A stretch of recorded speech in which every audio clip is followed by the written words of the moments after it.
Obélix tombeur et Astérix vegan? Fallait le faire quand même.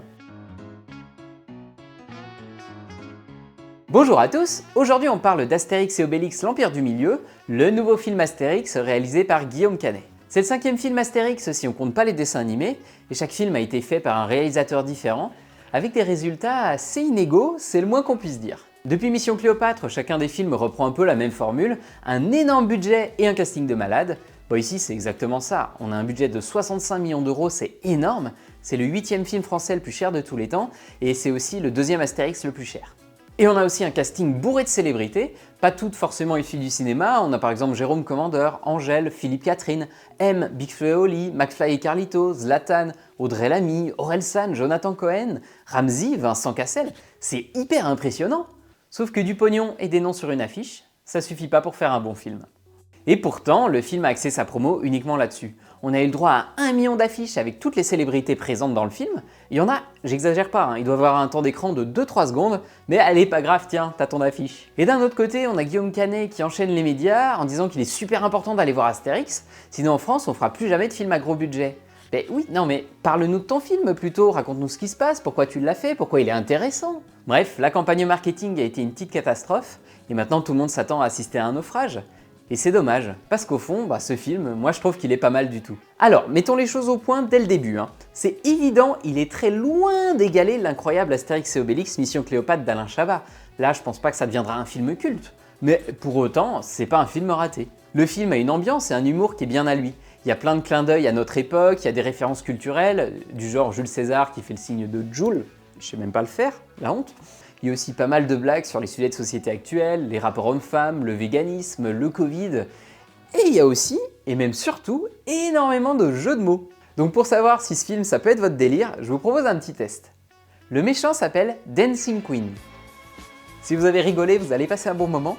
Sinon, vous risquez de trouver le temps long. Il y a pas mal de petites blagues, de petites phrases sympas, de petites références à droite à gauche. On n'est jamais plié en deux, mais on passe un bon moment. Moi, je souriais pendant tout le long du film. Mais j'avoue, j'aime les jeux de mots nuls. Le film se présente comme une comédie familiale, donc forcément, il y a des blagues qui sont pensées plus pour les plus jeunes, et il y a certains moments qui vont laisser un peu de marbre les adultes. Mais pour autant, le film est jamais grossier, et il évite les gags boum badaboum et pipi caca. Ah mince, si à un moment donné, on a quand même un caca de pigeon, mais c'est tout. Et on a aussi évidemment pas mal de références aux autres films Astérix, mais c'est plutôt pas mal fait, on est toujours dans l'hommage et jamais dans le repompage. Je trouve qu'ils ont trouvé le bon équilibre. Moi, j'ai beaucoup aimé le début du film parce que ça tire à balles réelles. Ça parle du véganisme, du complotisme, du patriarcat, du féminisme, et tout le monde en prend un peu pour son grade. Pour ceux qui ont vu le film par exemple, j'ai adoré la blague de Panoramix dans les sables mouvants. Je me suis dit, c'est trop bien, ça va être un film super corrosif. Mais non, finalement ça retombe très vite et ça redevient très sage, et le film en plus retombe dans des clichés assez faciles. Les véganes ils sont relous, et les femmes elles sont soit des mégères, soit complètement frivoles. C'est dommage, mais c'est pas vraiment un film qui dénonce, prenez pas outrage sur les petites piques qui sont balancées en début de film. Le film essaie de surfer sur des sujets de société, et c'est pas très abouti. Mais pour autant, j'admire l'effort parce que je trouve que ça fait partie de l'esprit d'Astérix. Dans les BD, Goscinny parlait des HLM, des embouteillages parisiens, du capitalisme. Les BD étaient un vrai miroir des mœurs de l'époque, donc je trouve ça assez logique de vouloir faire la même chose en film avec nos mœurs d'aujourd'hui. Côté technique, les décors sont sympas, on voyage en Chine médiévale, c'est joli, on sent pas trop le côté image de synthèse, j'ai été agréablement surpris. Les effets spéciaux sont pas mémorables, mais pour l'essentiel, ils fonctionnent bien. Il y a un seul moment où je me suis dit « waouh, ça fait fake », c'est à la fin, il y a une grande bataille, et ça se déroule mais sur un green de golf. Il y a 15 hectares de gazon nickel, il n'y a pas une petite mauvaise herbe, pas un petit arbre qui pousse, rien. Et sinon, au niveau de la mise en scène, de la photographie ou de la réalisation, rien de particulier. Ça fonctionne, c'est fidèle à l'univers de la BD, mais il n'y a aucune ambition de ce côté-là. Ce qui sauve le tout, c'est la musique. C'est Mathieu Chédid M qui a fait la bande originale, et il y a des musiques qui sont super sympas, et pour le coup surtout, on a une vraie proposition originale. On sent qu'il y a un artiste derrière qui a fait des choix, et par exemple, on a Christophe. Mais je trouve ça trop cool d'avoir Christophe dans une comédie grand public en 2023. Au niveau du casting, tout le monde semble bien s'éclater, et comme le laissaient entendre les bandes annonces, Jonathan Cohen est très présent, et il fait du Jonathan Cohen. Moi, j'aime beaucoup ce qu'il propose, mais si vous aimez pas son style, il va vite vous taper sur le système. Sinon, j'ai trouvé Vincent Cassel en Jules César vraiment bon. Il joue un Jules César idiot, prétentieux, un peu macho, mais aussi en pleine rupture amoureuse, et il est vraiment super drôle.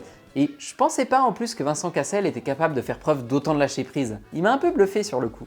J'ai bien aimé aussi Manu Payet en conseiller du méchant, Pierre Richard en Panoramix, il est cool, comme d'hab quoi, Pierre Richard, puis aussi Ramzy qui joue un marchand, il est vraiment drôle. Après, il y a aussi beaucoup de caméos qui s'enchaînent les uns après les autres et qui servent pas à grand chose. Angèle, Big Flo et Oli, McFly et Carlito, ils sont là pour leur nom, mais alors ils ont aucun intérêt dans le scénario. Personnellement, moi ça me dérange pas parce que maintenant je trouve que ça fait partie de l'essence des films Astérix, ça fait partie de l'humour et du délire que de prendre des personnalités, des gens connus, ils font une petite blague, allez coucou, regardez c'est moi je suis connu, et hop, fin de l'histoire. Par contre, Idéfix, lui, il a le droit à aucune scène marquante, là je suis pas content. Du côté de nos Gaulois préférés, j'ai trouvé que Gilles Lellouche faisait vraiment bien le taf pour Obélix. Malheureusement, il arrive après Depardieu qui a 4 films à son actif et qui était fait pour le rôle. Donc on a tendance à toujours vouloir le comparer à Depardieu, mais dans l'absolu, j'ai trouvé qu'il était quand même bien convaincant. J'ai eu plus de mal avec Guillaume Canet en Astérix. Dans le film, Astérix, il est en plein questionnement existentiel, il veut plus manger de viande, plus prendre de potions, il aimerait trouver l'amour. Alors j'apprécie la proposition et je suis sûr qu'il y avait quelque chose d'intéressant à faire autour de ça. Mais là, ça fonctionne pas très bien, ça plombe le côté aventure, on n'arrive pas à s'identifier à Astérix, et tout le long du film, c'est un petit pleurnichard, il a aucun moment de bravoure. Et c'est marrant de voir le grand écart qu'il peut y avoir entre Astérix et Obélix contre César en 99, le premier des films.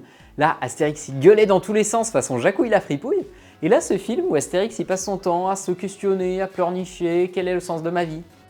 Et la relation Astérix et Obélix est très en retrait. C'est très peu développé parce qu'il y a une rivalité amoureuse entre Grain de Maïs, joué par Jonathan Cohen, et Astérix. On sait qu'il n'y en a aucun des deux qui va finir avec la princesse, on s'en fiche un peu, c'est pas intéressant, mais pour autant, ça prend toute la place des moments de complicité qu'on aurait pu avoir entre Astérix et Obélix. Et c'est dommage parce que le film se termine sur une conclusion pleine d'émotions, un peu tire-larme, je suis d'accord, mais qui aurait pu être une très belle ode à l'amitié si on avait eu l'occasion de voir davantage la complicité et l'amour même entre Astérix et Obélix. Maintenant, du côté du scénario, le film sait pas trop ce qu'il veut raconter. Parce qu'il y a l'histoire de la libération de la Chine, mais aussi tous les personnages qui ont le droit à une histoire d'amour, c'est aussi l'histoire d'Astérix qui veut changer de vie, c'est aussi l'histoire de la relation entre Astérix et Obélix. Le film, il explore plein de pistes, mais il va pas au bout. L'aventure en Chine qu'on suit, elle est très plate, très convenue. Il n'y a jamais moment de tension, de surprise dans le scénario, et pourtant, il y avait moyen, par exemple avec le masque de bambou. Ce qui est plutôt pas mal par contre, c'est que contrairement aux autres films, c'est une histoire originale. Donc ils se sont libérés du poids des bandes dessinées, ici le film essaye d'être respectueux de l'univers de la BD, mais pour autant ils sont pas du tout embêtés à récupérer des éléments de la bande dessinée pour les coller dans leur histoire. Et je pense qu'ils ont bien fait, parce que c'est ce qui avait tué Astérix au service de Sa Majesté. Donc si on résume, je trouve que le film est une bonne comédie, si vous adhérez à l'univers et au type d'humour, c'est vraiment marrant, c'est bien rythmé, il n'y a pas de temps mort, la réalisation, les effets spéciaux c'est ok mais ultra classique, et côté scénario, on est sur du basique de chez basique sur tout l'aspect aventure. Par contre, le film tente des choses sur le traitement d'Astérix, mais c'est pas vraiment abouti. Mais je le répète, je trouve que c'est un bon film, ou plutôt une bonne comédie, parce que le film essaie pas d'être autre chose qu'une petite comédie sympathique ou nette pour petits et grands. Il avait du budget pourtant, il pouvait nous surprendre par l'histoire, la réalisation, le propos, mais non, pas du tout. Donc c'est clair, on pouvait s'attendre à beaucoup mieux, surtout pour un film qui a coûté si cher. Mais franchement, j'ai trouvé qu'il était loin d'être mauvais, on passe un bon moment devant. Et voilà, c'est tout ce que je voulais vous dire sur Astérix et Obélix, l'Empire du Milieu. Au vu de son budget, il faudrait quand même que le film dépasse les 4-5 millions d'entrées au moins pour être considéré comme un succès. On va voir.